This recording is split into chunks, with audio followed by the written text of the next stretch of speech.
Баршаңызға сәлем, каналыма қош келдіңіздер. Бүгін сіздермен тауық етінен қайнатпа сорпа дайындайтын боламыз. Бұл сорпа жаңа босанған әйелдердің тер шығаруына, әлсірегеніне, күнделікті жасап ішкеніне таптырмас тағамның түрі.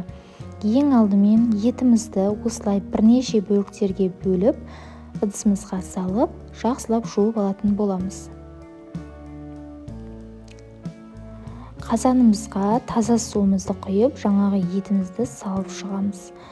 Қазанымыздың бетін жауып, қайнағанын күтеміз. Қайнап болам дегенше көкөністерімізді осылай ашып аламыз.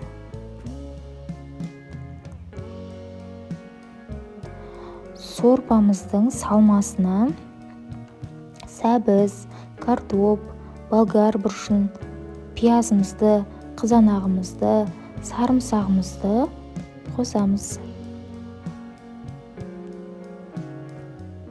Сорпамыз қайнап шығамын дегенше осылай бетіне көбігі шығатын болады.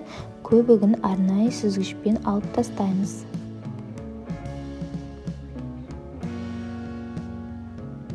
Ең алдымен сорпамызға пиязымызды, сарымсағымызды қосамыз. Пиязды бүтіндей қостым, сорпамыз тұнық болу үшін. Сәбізімізді де осылайынан турап сорпамызға саламыз. Картопымызды да бірнеше бөліктерге бөліп сорпамызға салып шығамыз. Қызанағымыздың сыртын ашып, оны да көбейтіп турап саламыз. Болгар бұрышында салуды ұмытып кетпеңіздер. Сорпамыз осылай қайнап шыққан соң, дәміне қарай тұзымызды,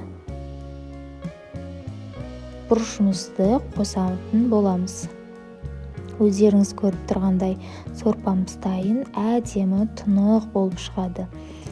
Бұл тағам өте қорытылуы тез, дайындалуы оңай тағамның түрі. Сіздер де жасап көрулеріңізді сұраймын. Видео ұнаса каналыма тіркеліп кетіңіз.